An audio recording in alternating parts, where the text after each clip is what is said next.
Hello guys, welcome back again to another amazing episode, and this is the diaspora transition episode where we interview people who moved back from the diaspora and currently living on the continent, or even people moving back and forth visiting the continent for the first time. We ask them, why did you choose to come to Ghana after all this stereotype about Africa and misconceptions? So yeah, on this episode we have here someone very special. I never anticipated this day. We have a superstar in the building. You know, he's a famous sports journalist. He interviewed Kobe Bryant, Anthony Joshua, just name every celebrity you know. Maradona, when it comes to sports, he interviewed them. And I'm so privileged to have him here on the show. And so without further ado, David Alorka, welcome on the show. Listen, thank you for having me, man. Thank you so much for being on the show. This really means a lot to me. Listen, thank you for having me. Thank you for having me here. Thank you. Akwaba, that's how we say it. Welcome home, Akwaba. Why Ghana? Why Ghana? Yeah. I'm a Ghanaian. Oh, really? You know, I wanted to tell you this. I'm like, I kind of sense some Ghanaian spirit and stuff like that. Wow, we met at Afrochala, or the Black Star Line. Yes, Black Star Line. Black Star Line. And I saw, I'm like, wait, what are you doing in Ghana? You know, so let's talk about it. You were in the UK. Yes. You've been doing sports and journalism for a very long time. Mm-hmm. You know, as I can remember. What brought you to Ghana? And yeah, let's start it from there. Yeah, I've been working in sports journalism, content creating surrounding sports, and obviously my parents are from Ghana. Wow. Right. Mm-hmm. And I'd never come home. I'd never come to Ghana all the way through my childhood, even though my cousins had come, and I still had a lot of family still here based in Ghana. Mm. But it was in 2019, that year of return, wow, that I finally said, you know what, 100% without a doubt, I'm coming home, wow, regardless. I think what stopped me, more than what brought me to Ghana, is more why didn't I come before then? That's why most people are like, because me, I've always, back home, I always rep Ghana, I always wear my hat with a genius and people are always asking me, oh, what's that symbol mean? But because my parents hadn't come back to Ghana for so long, such a long period of time, I was like, you know, all my little cousins and all of that, they were coming back to Ghana all the time. Every summer they were in Ghana. I said, no, my parents, you guys, you owe me a trip. You owe me a free trip. So I said, until they pay for me to come, then I won't come. But then I realized they ain't gonna pay for me to come, so I need to come anyway. So that year, 2019, I said, all right, regardless, no matter what happens, I'm coming to Ghana. And since then, I've been here back and forth ever since, so frequently. Yeah. Wow, I was so excited when I saw you. Now, let me ask you this. I know you were born in the UK, right? Uh-huh. You've never stepped foot on the continent. You've heard about it. You've been representing Ghana, and you're everywhere in your work line of work. Yeah. But how did it felt like the moment you stepped foot, you know, for the first time, knowing that, man, that's where I'm from, you know? You know what? It felt like home. It felt the moment the plane touched down, like I let out like an exhale, like a breath of air, and I was like, man, I'm home. It's like my body, my blood, my soul, my bones knew that this is home. This is where I'm from, and I've never felt closer to home. Even now, even up to today, when I'm posting videos about me still being here in Ghana, it's late January. People are like, come home. Home is waiting for you. That's what they say to me. And that's what they mean. What do you mean? And I say to them, listen, I am home. That's what I message them back saying, what do you mean come home? That's exactly where I am. Wow. I'm home. Wow. But why do you think that mindset though? Because like, I want to ask, do you think black people living in the UK are scared of Africa though? I would say so. I say there is some. I think it depends. It depends really. I think UK-wise, a lot of black people in the UK are first generation or maybe second generation, so they're not too far removed. You know, I always say to people, although I was brought up in London and in England, and I was born there, outside of my house was London, inside of my house was Ghana. Yeah, you see what I'm saying? So it's so like, you cook the local food and stuff like that. Everything, fufu, kenke, tilapia, you know what I'm saying? Everything, banku, so everything is cooked, we eat. So culturally, all of those things are still there. So a lot of black people in the UK, sometimes it's a little bit different to the US. So a lot of black people in the UK are very much in touch with their roots from that perspective. So when they end up coming home, there's a feeling of, man, This is where it fully comes full circle. Yeah. But people that are further removed, they find it a little bit different because the image that is painted of Africa, people don't get to see the joy, the beauty. Right. The stereotype of Africa, hungry children and stuff like that. Wow. Let me ask you this, right? I had someone tell me, listen, you're preaching to come back home, all black people living in the UK come back home, you belong to Africa, right? You are African because you're black. And this person told me, I don't think I'm black, I'm an African at all. I'm native to UK. I am, what's the right word? I'm British, like proper British. What would you say to somebody like that who is saying something like, I don't think I'm from Africa, but I'm British and I don't think I can go back there? It's quite difficult because I think there is a lot of what's the word I'm looking for? Cultural identity that people crisis. That people have in regards to who they are, where they're from, and what they represent. Right. I can understand that. Yes, I'm Ghanaian. Yeah. I'm a British citizen, but I'm a Ghanaian. Yes. It's the blood that flows through my veins. It's who I am. But some people find it hard to juxtapose the difference and be able to assimilate and understand the difference. But I feel like once you touch this soil, there is no questions anymore. Yeah. The questions are answered the moment you get here. The moment you get here and you look around and you see people that look like you look at billboards and it's black people up there, you're no longer a black person, you're just a person. Which is, spending, your whole time in the West, whether you grew up in the West or you're born over there, it's very obvious that you are a black person because you're surrounded by so many. They're pointing out to you every day. Exactly. But over here, you can just be who you are. Wow. Which is freedom. I like that. Now, since you said about the UK, let's dive in a little bit, if you don't mind. Like growing up in the UK, being born there, and then up to where you started your career, and even how you got started, and why you developed the passion for sports and journalism. Can we talk about that? Of course. Growing up in the UK, how was it like? Growing up in the UK,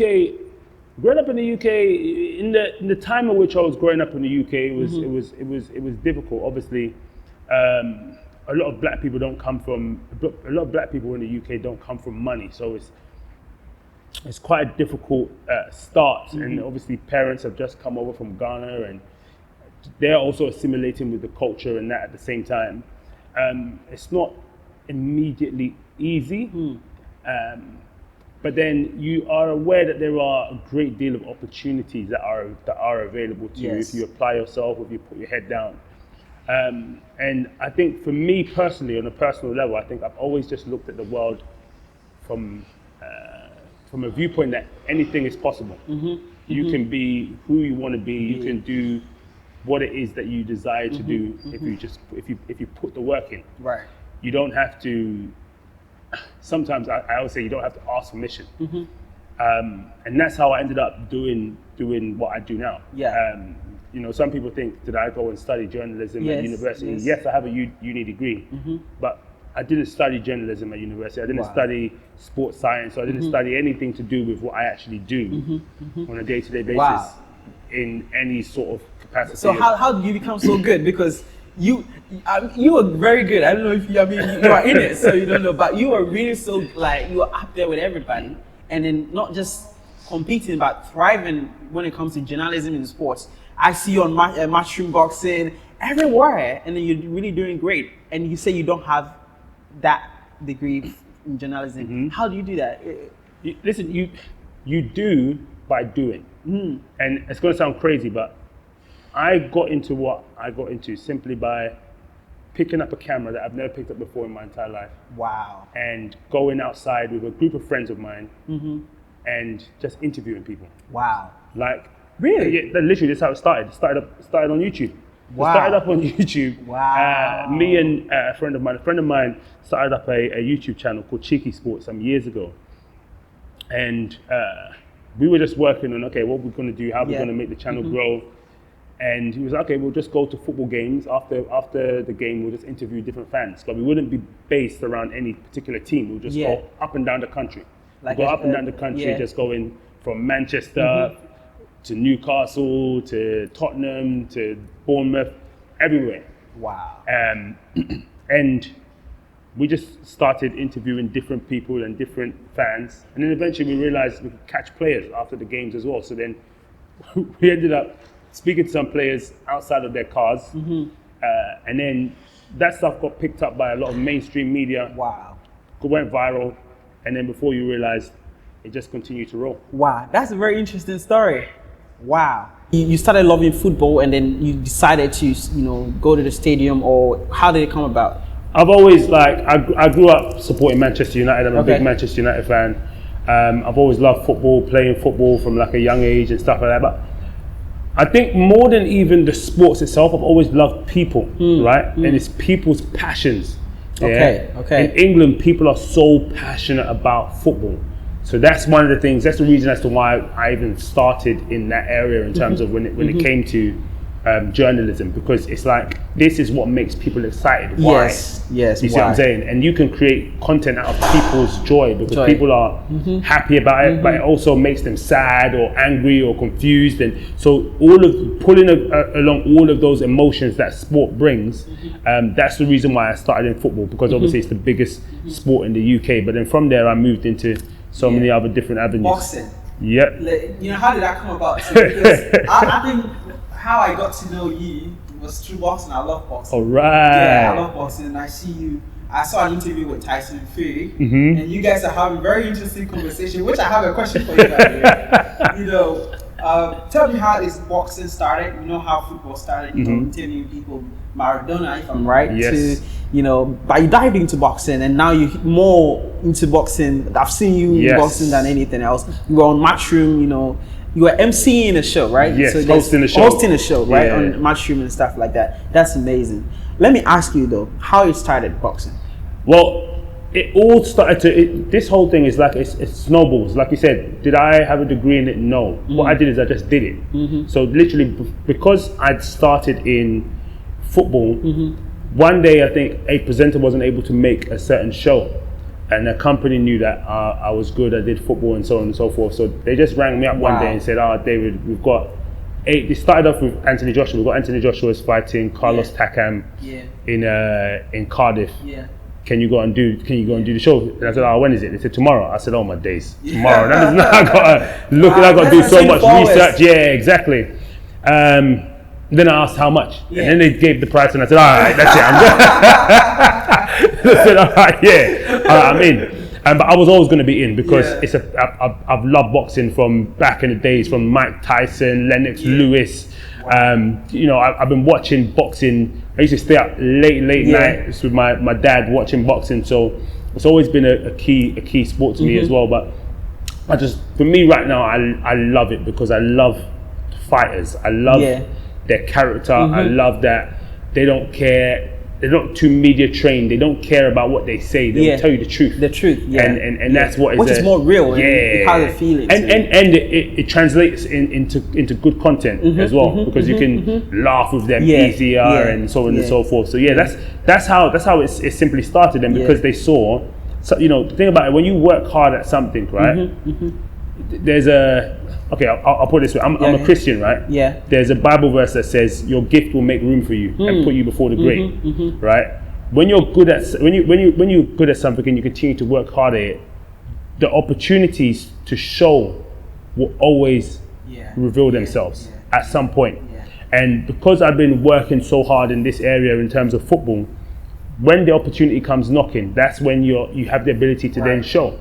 You see what I'm saying? What you're able to do. And once I showed what I was able to do there, that's when the floodgates started opening up within that space, and different brands and different broadcasters were like, David, we need you to come and do this. We've got Anthony Joshua here, we've got Finger here, we've got this fight in LA, we want you to go over there and cover it. And that's how it continued to roll from that perspective. I'm so proud of you, and I wish when I grow up I want to be like you. I know people are watching, someone really they have the passion for football, but they don't have that courage to take that camera up and do the journalism. If you do have a message for someone who, feel like that, what would that message be? Listen, you don't have to have, when we picked up the cameras, right? When we picked up cameras to create content, we had never picked up a camera before in our entire lives. We had never even for a second even looked at an editing program. I had to learn how to use Final Cut Pro, how to edit video, how to tune audio, but it was just because it's just because we wanted to.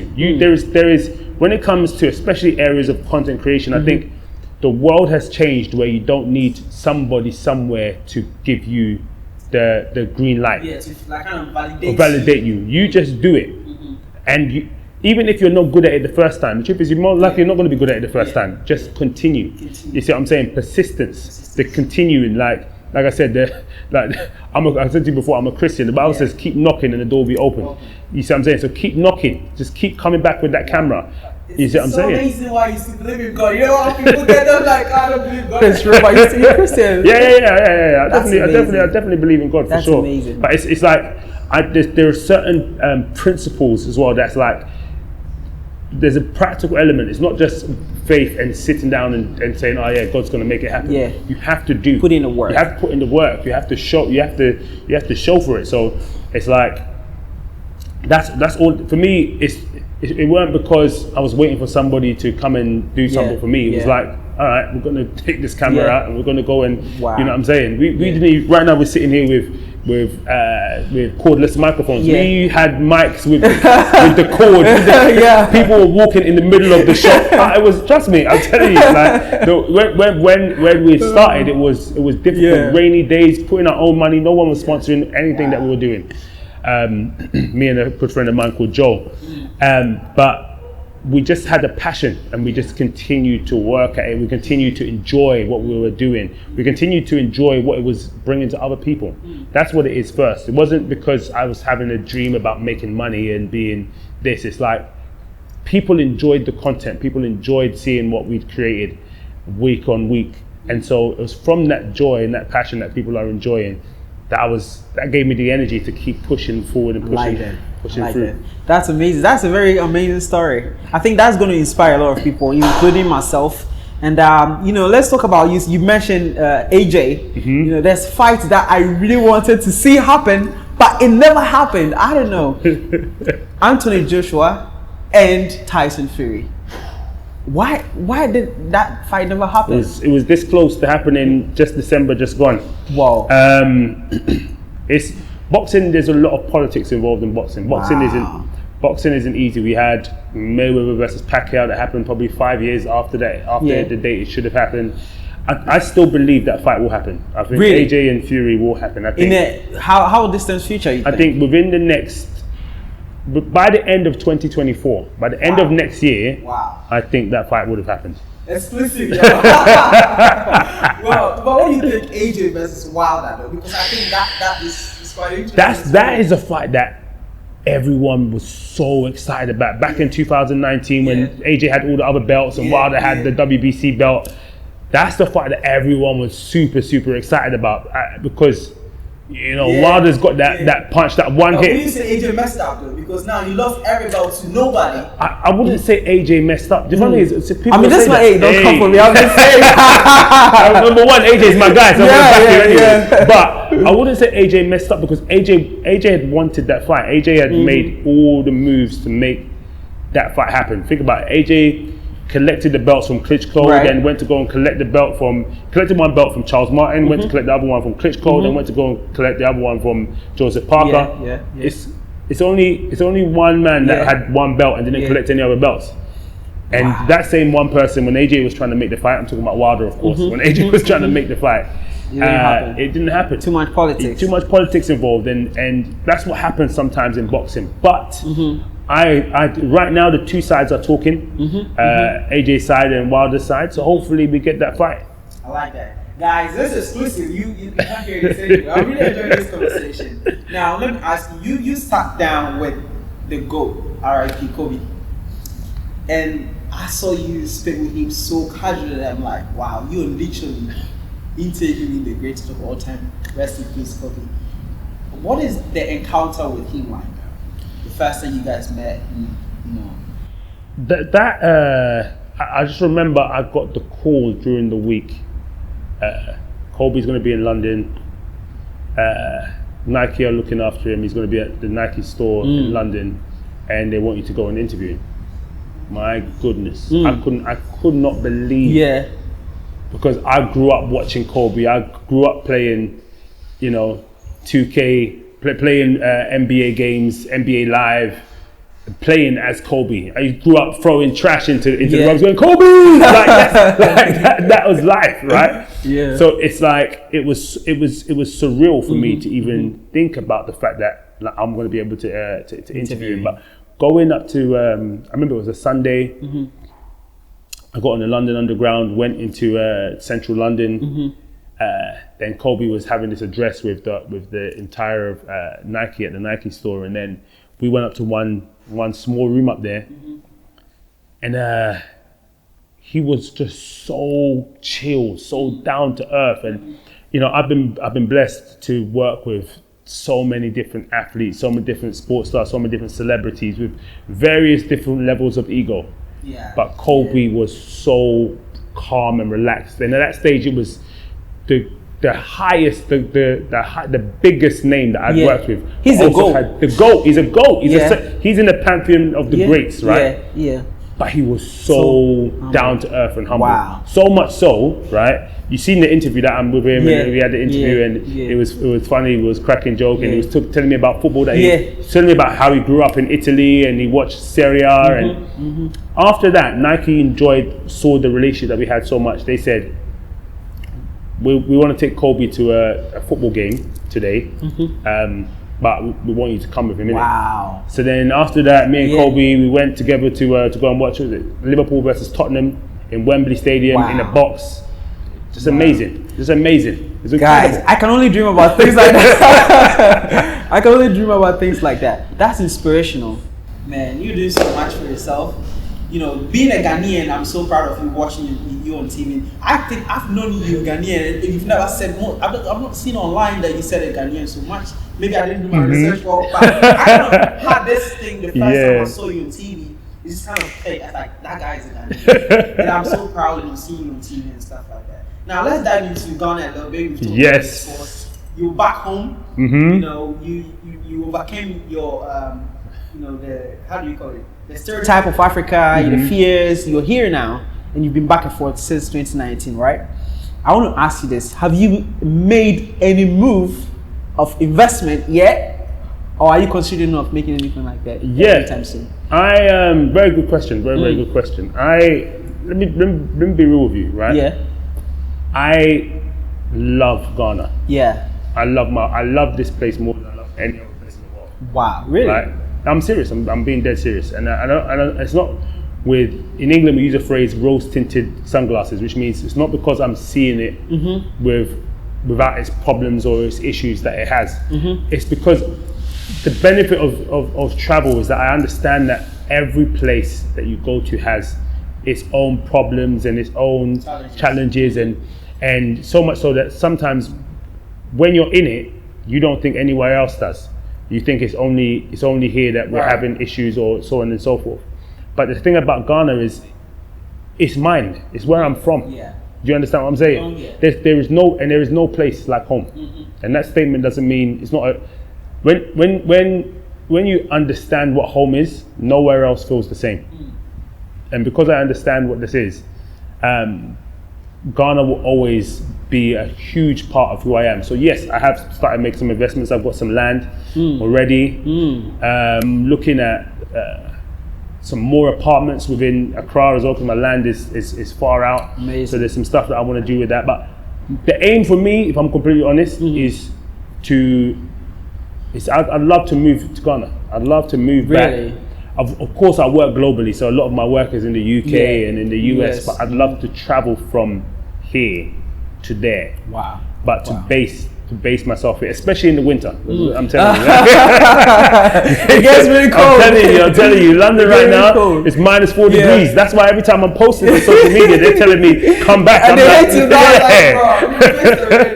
Let's talk about, the fun is happening in Ghana. Yes. Ghana is in the map, right? And you saw the Black Starlight Festival. Yeah. You saw Afrochella, even Global Citizen happening here. Did you ever anticipate on something like that happening on the continent and just right at your backyard, your country, Ghana? I'm so proud. Yeah. I am so proud that Ghana's being put on the map and on the global stage like that. And that's why for me, I try to showcase as much on my social media, because I do have the likes of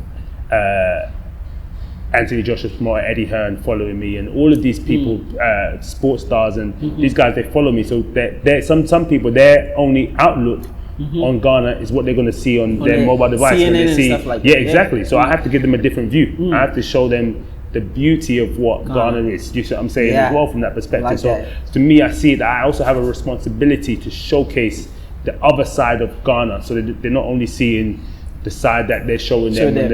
And we show them. Exactly. We got tired of that footage. Please don't use it anymore. Wow. You know. Wow. So, but yeah, I'm so proud of what Ghana's doing now, and I know that in the years to come, it's going to continue to be the star of Africa, showing and showcasing the beauty of the entire continent. What do you think about industry here when it comes to content creating industry here? What do you think about it? Have you seen it, reaching a peak where UK is right now? Do you see the potentials here? What do you think? There is massive potential here. Yeah. If I'm completely honest, there is massive potential here. I am good friends with all of the big creators back in London, the KSIs, the Chunks, the Beta Squads, the Sidemen, all those people. I'm really good friends with them, and I saw their meteoric rise from that perspective. And of course, Ghana, Africa has some names, but it's nowhere near the scale of what's happening over here. And I think there needs to be a greater deal of unity within content creators here on the continent, working and creating together. And allowing themselves to grow from that standpoint. I think that will build the industry more, and it will inspire young people, young children and those coming up, to also get involved. I like that. You being an OG from in sports, you're the typical, you love sport, right? And then seeing people like the Sidemen come up, KSI, to the point where KSI can sell an arena, O2 Arena. Well, what do you think of it?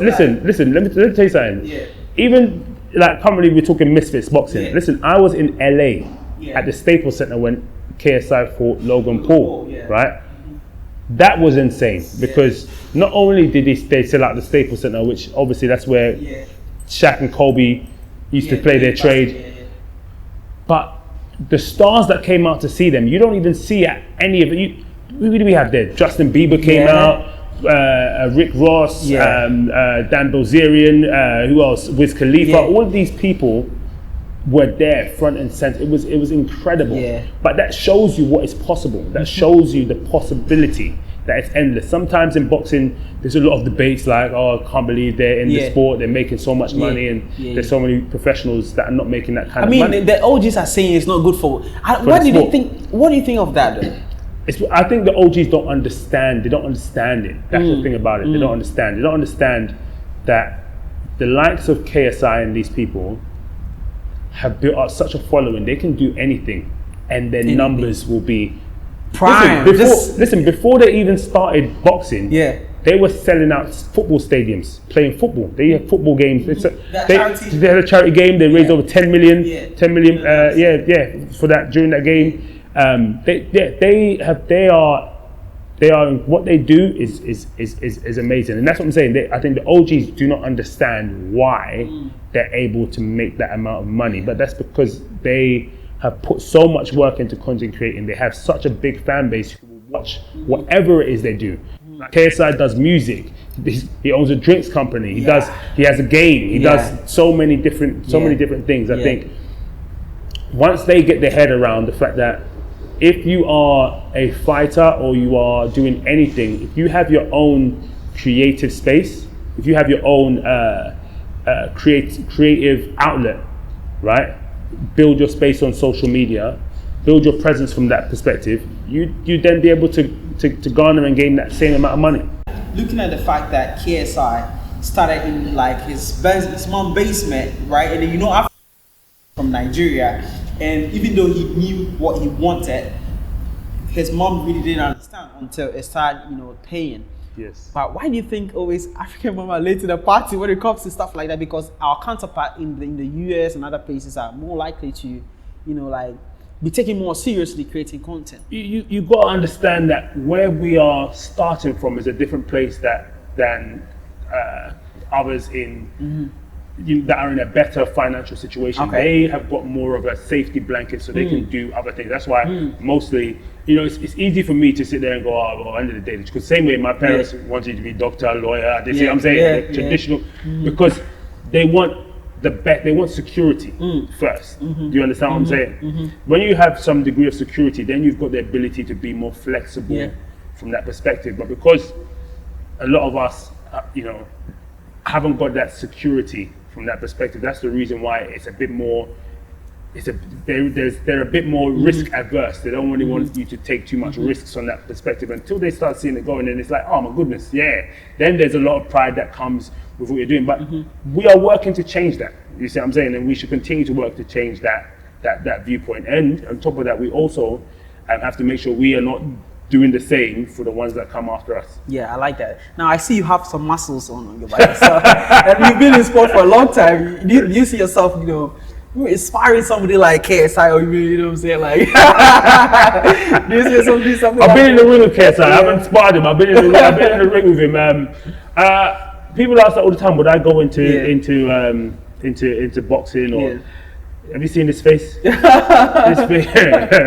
This face is my money maker. Okay, this face can't be getting hit. But for the right price, though, you know what I'm saying? Me and Hayford, me and you can go at it, Hayford, if you want. I'm playing now. I'd definitely be up for it. I think back at university, when I was back at uni, I did do some boxing back then. But right now, I'm so focused on shining a light on the professionals and those others that are in that space. I like that. That's what. But we stay fit. We stay in the gym. We stay in the gym. I like that. Now, where do you see? I know it's a very, it's too of a big umbrella question. But where do you see yourself and your, future in the next 5-10 years, considering Africa to be part of it? Though? I want to be a part of bringing a major sporting event to Ghana. To Ghana, wow.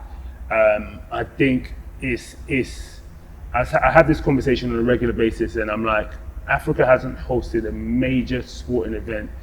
Let me say this: Africa hasn't hosted a major boxing event since Rumble in the Jungle. Right. Yeah. And we're a nation that we're a continent that loves sports, that consume it, that are passionate about sport from that perspective. And so I'd love for Ghana to be able to poke his head above the parapet and be the nation that hosts something big, on a global scale, because that will cause the eyes of the world to have a look and see, oh my goodness, what is happening, what is really happening here, more than just the entertainment space, which I think we're doing really good, and I think we're going to continue to drive that space. I want us to also enter the sports space as well, because I think that is a huge global driver. I like that, and I think great minds like yourself making the move here is just a sign that it's happening. It's just about it's happening. Look at Global System. I always say I've never seen such a show like that happen in my life. And they only did twice in Africa. The first was in South Africa, and the second was in Ghana. So I definitely see that happening. So I want to ask you this, right? You move into the continent and adding value to it. What would you say would be a message to your brothers and sisters in the diaspora, to almost do the same, to follow your footsteps and to contribute to the continent? Because I don't see most people doing that now. Listen, this is home. That's my view. The way I look at it is this is home, and home is where the heart is. You always have to take care of what your home is first before you start taking care of what else is going on outside of your home, And so my call to them is to come home. Come home, bring your skills, bring your talents, bring your resources. Not just because you can come here and help, but because you'll be inspired by coming here. Do you see what I'm saying? When I came here, that's been the first thing that I've been thinking about. How can I use what I have to help grow and build my home? Do you see what I'm saying? What can I do? What can I bring that I have that's going to create change in this place. And I think for me, that's the biggest thing. I like that. Now, most Africans living on the continent often say, man, I don't believe I'm going to make it here until I go to the US, UK, and other places, you know, to work 9 to 5. Probably work at McDonald's to save some money before I can make it and then bring it back here. But you've seen what is happening on the continent. You've seen the potentials. Do you believe it's possible to make it here in Ghana? I think we live right now, especially from a digital standpoint. Digitally, I think there's a lot that can be made from here in Ghana. Right. I think the digital space is the great equalizer globally. I think that's the global equalizer. Yeah. You see, I say this to people all the time. Back in the days, to me to do what I'm doing right now would almost be impossible, right? Because I need somebody to like me. So when I put my application in, someone says, oh yeah, we're going to pick this guy to do the news or this guy to do so on and so forth. But with the digital space that we have now, you could pick up a camera and, you know, Justin Bieber was signed from YouTube. Yeah. That's where he came from. You see what I'm saying? This is not something that just operates within sports space. It operates through anything that has digital connotation to it. And I think that is the big driver that can change a lot of people's fortunes right here on the continent without thinking about, I need to leave and go to somewhere else. Wow. You use what you have here, and that gives you the open marketplace. The whole world can see your content from right here, and from there you can grow and thrive. I like that. I like that. Let's talk a little bit about YouTube and what it's doing for the whole world right now. There was a Global Citizen. We had a YouTube meeting. There was a lot of content creators flew in, you know, to Ghana, and recently we had another YouTube Music where they invited celebrities like Jackie, Fireboy, you know, to sit down and talk about how we can create content and everything. Your story, you started with YouTube and then asking questions in sports journalism, and now you are like everywhere, superstar now. Justin Bieber came out of YouTube, right? Now, YouTube moving to the continent and doing what you're doing, where do you see that going and the opportunities that are being created here? I think YouTube are very aware of, obviously, well, they're very aware of the numbers when it comes to the demographical data, consumption of content over here in Africa. But they're also very aware of their ability to shine a light and create stars. Yeah. And I think they know that a lot of future stars are going to come out of Africa. They know and can see the proliferation of African music across the globe, that our music is dominating. It dominates England. I don't think you guys understand from this perspective. It dominates England. If there is a party, an event, a rave, a concert, whatever, and there's no Afro beats, it's dead. No one's coming. Wow. Like, our music dominates the airwaves, right?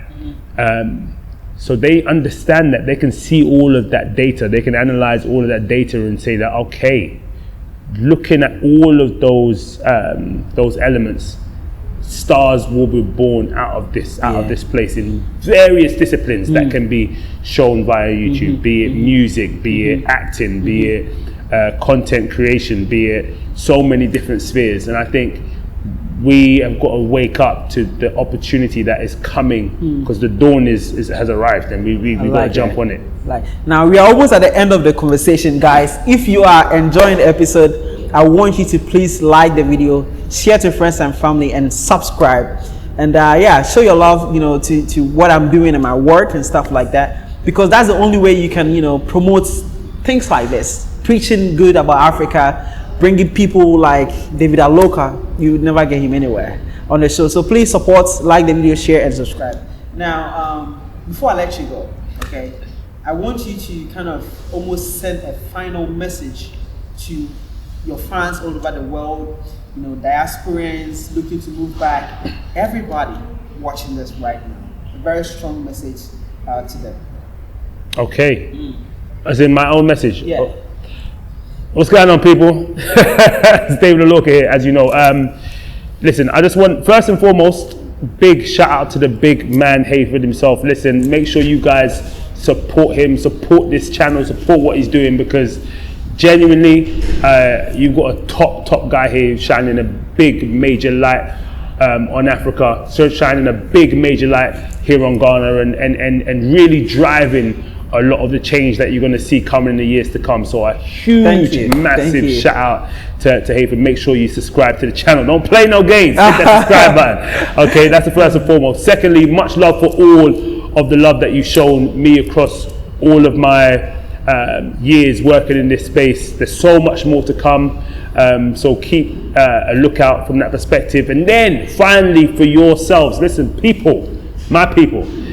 First thing, we'll talk to my people abroad. Listen, you man need to come home. You understand what I'm saying? Come home. There's no place like home. Home is where the heart is. You land here, trust me. That plane touches down Kotka Airport, your heart's going to start beating differently. The rhythm is going to change, and you're going to understand, listen, this is where I need to be. And to my people here at home, my brothers, my sisters, guys, listen, I understand that people talk from the outside and say this place is great, and you know the struggles that we're dealing with every single day here at home. But keep the faith, keep your smile up, and also on top of that, know that there is great things that you can do here as well. The opportunities are available to you guys here as well. Don't let people just come from the outside and take hold of them alone. Understand the beauty and the gold and the richness that you have. When I say gold, I'm talking about this being African from Africa has its own beauty and its own quality and is worth its own weight in gold. So grab hold of what that is and make a change. Pick up a camera, do you understand what I'm saying? Or get in contact with Hayford. Listen, get your story out there, because there's a lot of things that we can do. Change is coming, and we'll be sure to keep bringing it, and I'm sure Hayford is going to be there showing it the whole way through. Thank you, man. This means so much to me. Thank you so much. Now, before I let you go, I know that the viewers are saying, man, where is the relationship question? You are a very fine gentleman. Your beard is just... Who is a lucky one? You're trying to put me on the spot. All right, listen, you got to come over to Instagram to find out, okay? Follow me on Instagram, David Alorka on Instagram. Just what I'm saying, you see a little bit more snippet into my day-to-day life on that standpoint as well. You know what I'm saying? It's beard.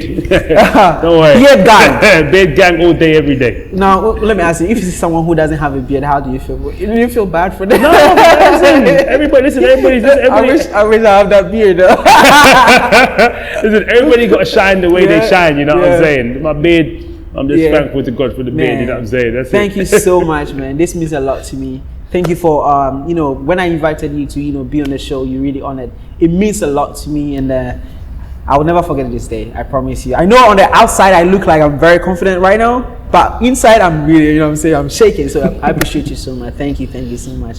And yeah, guys, this has been an amazing conversation. And if you did enjoy, show love. I'm going to leave all his social media on the screen. Please go follow him and go tell him that Hayford said thank you so much for coming on the show. And yeah, if you enjoyed, please like, subscribe, share to friends and family. And yeah, do you have a final message? No, just have a beautiful day. Have a fabulous year, everybody. And I'll see you back here on Hayford's channel super soon. Thank you. All right, let's say bye-bye today. All right, guys. Bye-bye. Bye-bye. Hello, everyone. My name is David Alorka, and you are watching the Diaspora Transition on Web Nation Africa.